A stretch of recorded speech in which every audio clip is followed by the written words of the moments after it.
Seeing somebody else. So, yung crush niya sa'yo, eh napunta na lang sa Wala friendship. sa kanya kasi wala na ako sa picture para sagutin niya pa sa Tapos ngayon tinatanong ka kung are you, single ka ba o single ka na ulit or what? Kami yung mag-usap. Kami lang pag-usapan na lang namin yan. Hindi, tinatanong na nga nila kung single ka na ulit. Sa akin na lang yun.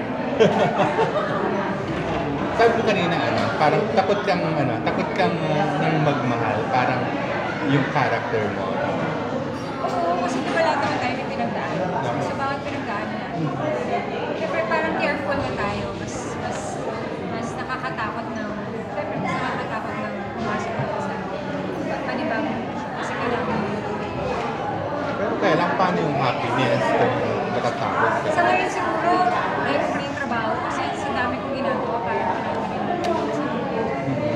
Parang sa kahit puro trabaho.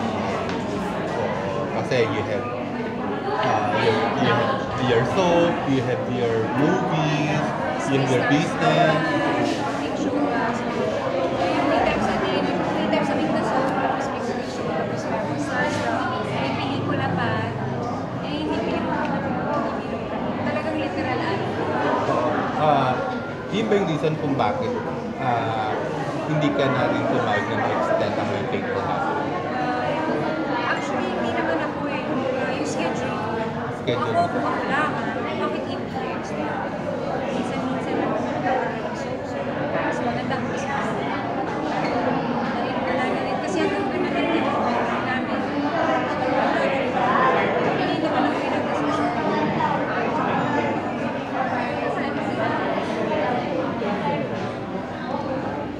Hindi ka na lang inawag. Sabi Sabi niya pinakagusto niya yung pagiging mapagmahal. Sabi ni Dennis, no last Nasa pinag-time.